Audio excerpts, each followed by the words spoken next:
Welcome to Hero's Journey Physio Fitness. Our mission is to empower, inspire, and mentor people to reclaim their health and become self-reliant in their fitness. I'm your host, Dr. Cameron Hogue. Join with me as my co-host, Annabelle Rios. Okay, we are going live in 3, 2, 1. Okay, guys, we have a special guest today. But before we get into that, you know the drill. Make sure you like and subscribe to the podcast. Give it a 5-star rating. Five star. 5-star. Yeah, make sure you let somebody else know too. Last time it was 2 people. This time 3 people. You got to keep progressing, or else you're not going to get stronger. All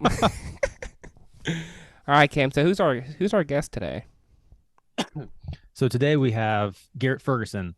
I'll give you a quick little background, and then we'll get into some good dialogue with Garrett here. Garrett is from Toronto. That's right, Canada, people. You'll be able to tell when you start to hear him talk. He's played almost every sport growing up, but really focused on baseball, received a scholarship. So he played at a top 25 NAI school in West Tennessee. There he received his exercise science degree. After that, he knew he always wanted to stay in athletics. So he got certified. It's called a CSCS, a Certified Strength and Conditioning Specialist. And then a master's in exercise and sports science. After his master's, he landed an internship at Vanderbilt University in their Olympic weight room. After that, he moved to New York and is one of the strength coaches at Clarkson University, where there is 18 D3 teams and 2 D1 teams. So we're very fortunate and thankful to have Garrett Ferguson on the podcast today. Garrett, thanks for joining us. Thanks. Yeah, thank you, Gary. And I guess before we even get started, we want to know how did you even get into fitness to begin with? Well, like Cam mentioned, I've basically been a lifelong athlete. Been around sports my entire life. My dad played hockey growing up, so naturally, with his 3 boys, we all played hockey, along with every other sport that we could get into. So I always just loved the aspect of team sports. Basically having a purpose, like going to like year-round sports, playing. Mm-hmm. I went from basically hockey to baseball every single year. So just always loved that sort of aspect of it, and always trying to improve and better yourself individually, but then bringing that together in a team aspect. I thought that was pretty cool. I think that's huge. Growing up, to immerse yourself in like group sports, because not only does it help build like teamwork, but also gives you that competitive edge and the ability to like push through adversity and all that kind of stuff. So you're pretty much doing that year round between baseball and hockey then. Yeah, and I mean it's some of the best life lessons that I've learned has been from sports. It's not from, I mean, my parents did a great job, but a lot of that stuff that you learn from playing team sports is, yeah. I mean, you're applying it like daily in our life now, which is pretty cool. So, yeah, I mean, even just striving for like a common goal, and going through those different ups and downs, it's just very similar to life. Yeah, learning how to work together, that discipline. Like, I mean, if you don't practice and constantly try to better yourself, you're gonna be sitting on the bench pretty quick. So, Annabelle and I know about a little bench warming action.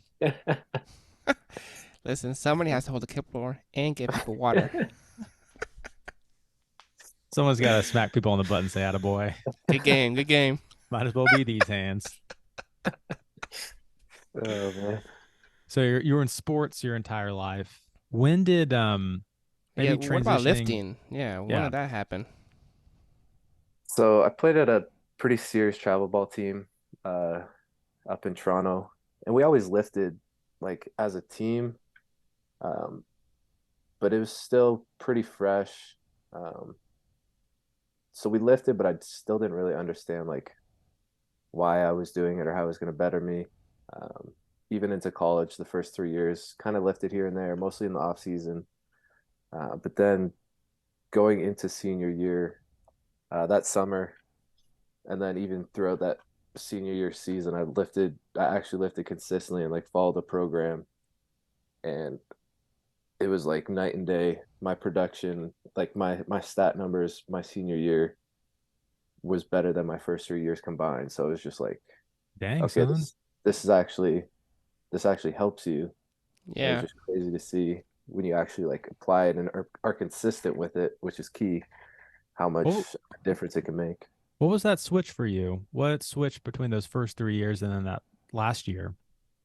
I'm not really sure. I mean, I think I had a little bit more time that summer. I knew I was about to graduate, and I mean, I looked like a twig. I was like 6'3" and like 150 pounds. So Dang, son. yeah, I was a little twig. So I knew something had to change. So started lifting, started eating a little bit more, and here we are. Bada bing, bada boom. That's right. Do you remember the like the program you might have followed to help put on a lot of that size? Mm-hmm. Because how much size did you gain between junior and then when you finished as a senior? When I graduated, I got up to about 185. Um, I don't So know at how least much I put on that summer, but 35 pounds your last year and then more when you graduated. yeah, yeah. So program wise though, it was just I mean something I found online, probably from bodybuilding.com at that point. Yeah. That was the big one. The So bros love it. little throwback there. So yeah, it was probably a bodybuilding program. Obviously not the best for baseball, but I mean that's what was kind of out there and popular at the time. So better than nothing though. Man, I remember in college, a lot of people would do I think it's called shortcut to size or shortcut to Yeah, shred. yeah, And I think maybe even some it was insanity, maybe is that what it was called? yeah. Like a That was a big P90X. one. Yeah, I remember a lot of guys were on the shortcut to size and stuff. Yeah, I'm sure I did that one too. I It's remember that one. so now that you know you've been out of sports and you have more experience and degrees and all that kind of stuff. What would you say your like personal, like not we'll get into like your training groups and your teams and everything, but what would you say like your personal fitness philosophy is? Are you more of like an Olympic weightlifter, more of a dumbbell kind of guy, Power bodybuilding like you're saying? lifter. Power, yeah, what's kind of or is it all what is your personal fitness philosophy? Uh, First of all, I want like safety and longevity. Um, Mm-hmm. so I mean, even for myself, I don't really mess around too much with the Olympic lifts, just because I don't have as much range of motion as you probably should to do those 100% properly. So in my like studying and then internships and stuff, I found there's actually like similar exercises that you can get a very similar adaptation with without having to have that technical and um, range of motion that you need for the Olympic lift. So even in my own training, I'll use uh, trap bar deadlift almost exclusively. Same with all my teams. I think it's just for me, Over it's the barbell deadlift. yeah, barbell deadlift, Mm-hmm. and then going overhead, myself included, but pretty much all my teams, most of them don't have the necessary range to stabilize a barbell overhead. So we'll do dumbbell push press or a landmine push press, something like that. That keeps you in a little bit. For me, like the risk to reward is just not there for Olympic lifting, and I can get a very similar adaptation Mm-hmm. without taking all that time to teach them the complex exercise of Olympic lifting. Which I'm not saying Olympic lifting is bad. I love it. Um, there's a time and a place for it. I just think in my training and the teams that I coach right now, I just think there's better options just in that case right now. So Yeah, I guess so he's trying to find the variation of the same lift to get the same results, but without having to spend so much time teaching the technique, Exactly. mechanisms to properly perform the lifts and not get injured. Okay, no, that makes sense. so would they still be performing those like explosively, like landmine press? Would it still want to be like quick, like you would like on a clean and jerk or a snatch, that type of movement, or just still slow and controlled? No, 100%. Yeah, we're doing all when we hit the power aspect, everything's explosive. Dumbbell push press, landmine push press. We'll Mm-hmm. do trap bar jumps, dumbbell jumps. So you're still getting that explosive triple extension action that you get with Olympic lifting. Um, it just doesn't take 3 to 6 months to teach them that technique and coordination and get that range of motion. We can start getting that adaptation right away, um, Mm. Mm-hmm. without taking all that time just to work on technique and stuff like that. So for me, it's a little bit better bang for your buck. Makes sense. No, that does make sense. So I guess speaking about your teams as a whole, what do you take into consideration whenever you're designing a program for a specific sport? Maybe it's a group or individual. First of all, obviously the sport they're playing, um, you're not going to give the same workout, for a men's lacrosse player that you do to a swimmer or a cross country Mm-hmm. runner. So obviously the sport, what sort of movements they're doing in the game. Obviously your on-field sports, you have to incorporate a lot more change of direction, explosiveness type of stuff. And then the next thing I would probably say training age. Uh, Working with Division 3 athletes, it's a very wide range of experience that these kids have had in the gym. Um, some kids, when they're starting to work with me, this is their very first experience coming into a weight room, basically. Mm. Really? Uh, yeah, so I'm training everything from basically that all the way where there's, um, men's lacrosse probably has the biggest training experience. They've been lifting definitely in high school, some even into middle school. So it's a very wide range. Trying to Dang. program something that everybody on that team can still do. And then next thing I would say is space. We're very fortunate at Clarkson. We have a pretty large gym. I think we got 12 squat racks. So I can get quite a bit of athletes in there, which is really good. Um, Next thing is equipment. And basically, we have just free weights. We have a few Kaiser machines or cable Mm-hmm. machines, but for the most part, it's all free weights, sleds, stuff like that. So that's obviously, a factor there. And then the last thing is the flow of the gym. So having, a lot of hours, I'll have multiple teams in at the same time. So I have to figure out, basically help the flow of the gym so they're not like walking on top of each other, running into each other, um, that sort of stuff. Try to make my job a little bit easier too. So making sure everything flows, from start to finish. It's not a bottleneck at like one exercise or something like that.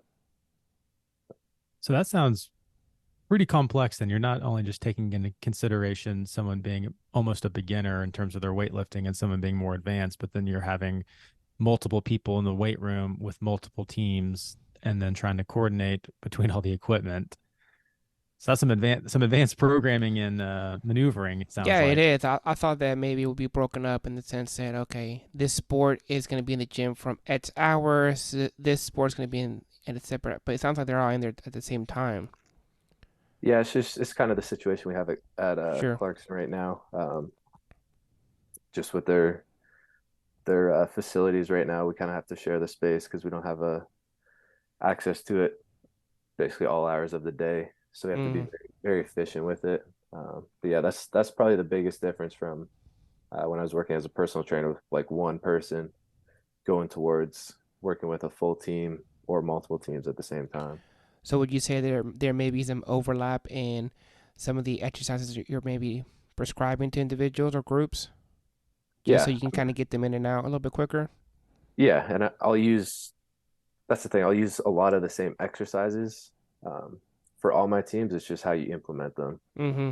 Um, so especially once we go in season versus off season teams, um, they both will have hex bar deadlift, but the in season teams we're focusing on speed, power, and explosiveness.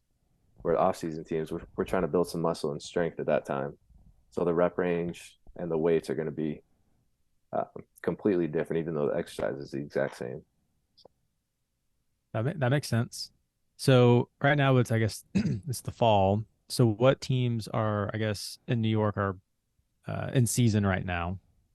We got, men's and women's soccer. volleyball, and then cross country just started up as well.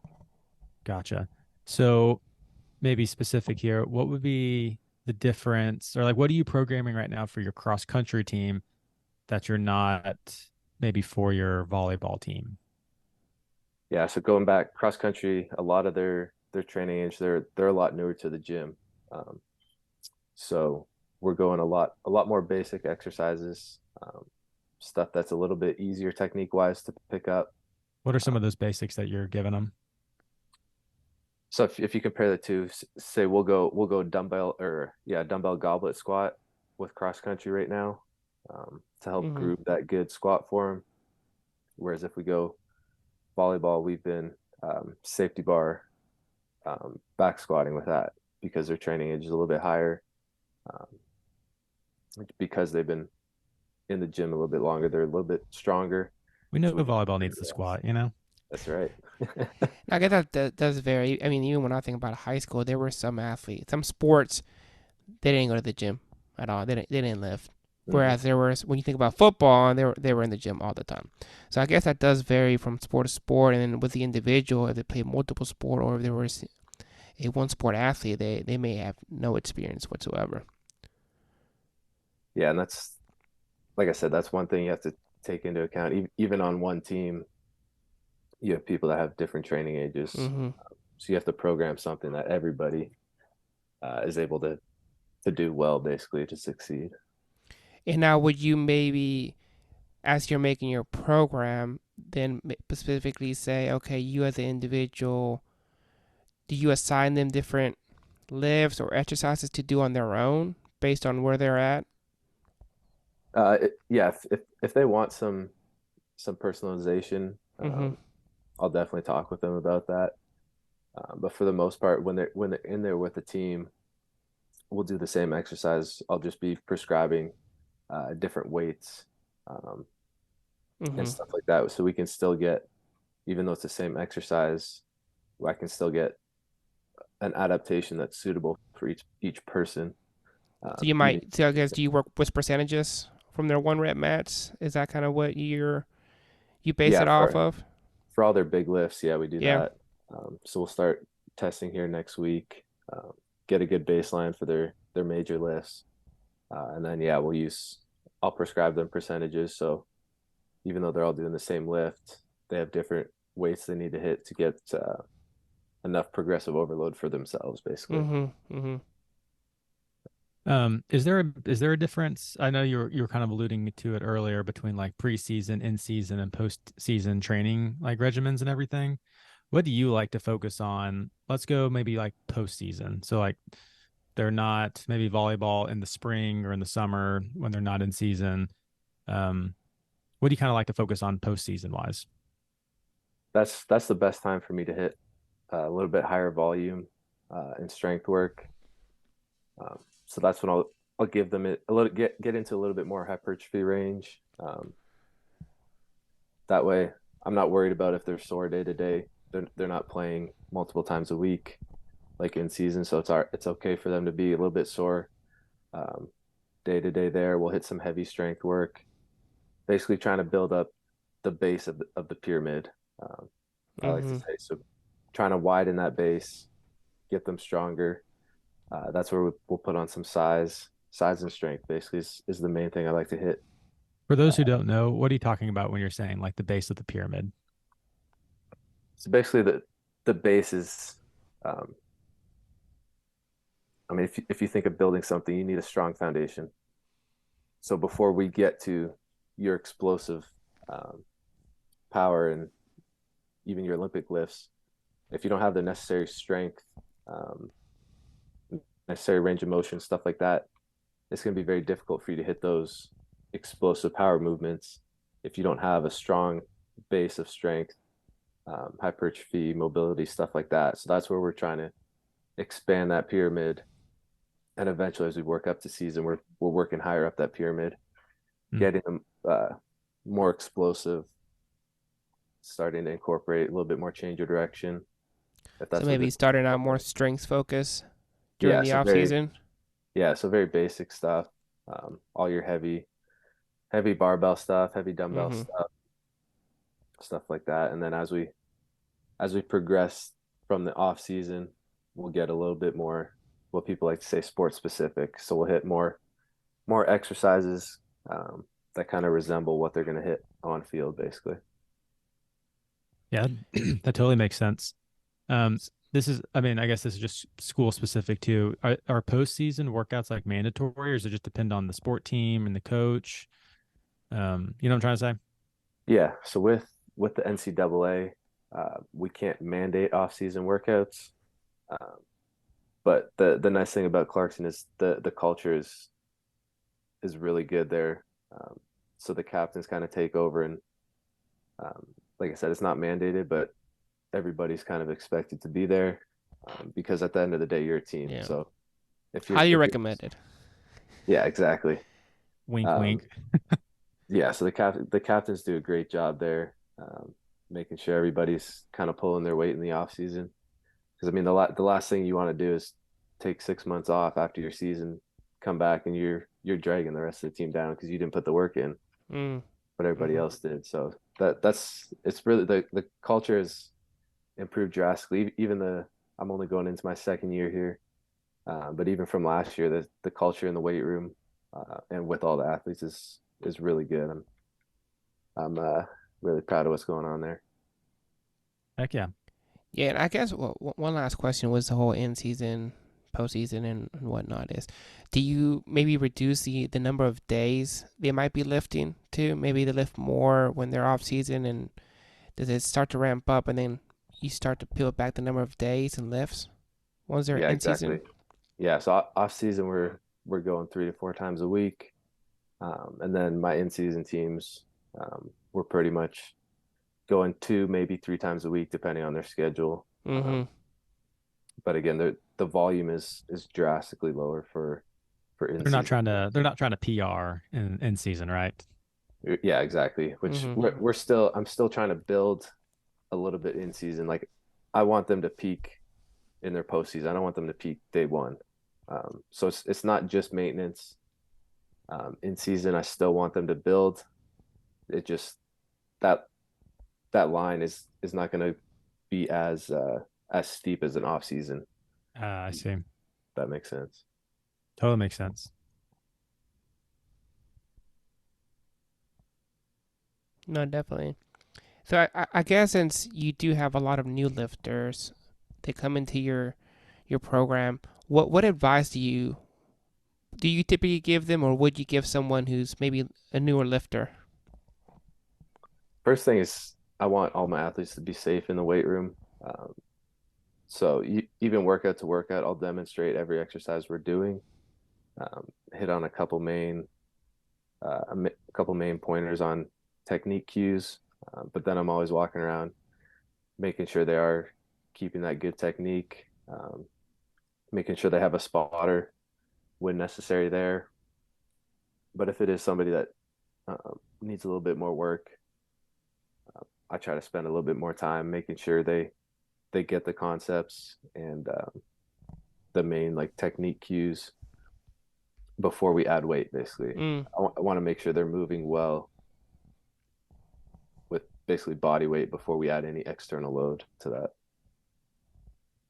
No, that totally makes sense. Would you even say like if someone was new to lifting before they even came to see you? I know you might be biased because you were also a personal trainer before. Do you recommend someone getting a personal trainer, or would you say just figuring it out with like YouTube videos, or what would your recommendation be for that? I mean, financially, if you can afford a personal trainer, I think that's a great route. I wish I would have done that a lot earlier in my life. Um, it's just good to have somebody that has a little bit more knowledge than you to watch you like from the outside. You're not, I mean, you're going to be biased looking at yourself, saying, "Oh yeah, Yeah. my squat form's fine." But yeah, having that outside eyes, not only checking technique and stuff, but also writing that program for you because I mean, I kind of get tired of writing my own programs after writing workouts for all my teams. So I mean, I it's feel kind of nice to have it done for you. I feel that, man. Yeah, that's kind of the toughest part. Sometimes you write all those other programs and then you get to your workout, you're like, oh. I'm done with this. Just throw So. some weight on the bar and just do as many as you can. All right, we're good. Yeah, speaking of speaking of the safety thing, Garrett, we had an episode talking about like how to prevent uh injuries in the gym, Yep. and the first piece of advice was respect the weights.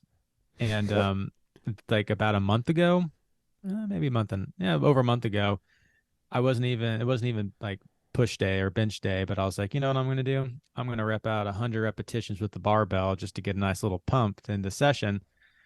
And my right arm did not hook on the J hook, but my left one did, and the Oh barbell no. landed on my eye. Oh And man. I was bleeding through my. I mean, it swole up huge. I was bleeding out my eye. I ran inside. I was like, Robin, I'm bleeding, and she's like, go to the bathroom. I'll come in there in a minute. And yeah, I didn't. I wasn't being safe or respecting the weights. Even 45 pounds can put a hurting on you. Let me tell you. Yeah. I mean, that's actually something I've told my athletes too. Like I said, we're fortunate. We have our gym is it opened in I think late 2020. So it's a very new facility. Everything still looks nice and clean. So that's something we go over day one. I tell them respect the weight room. That's part of the culture too. If they respect the weights, put them away, make everything look um, clean and stuff like that.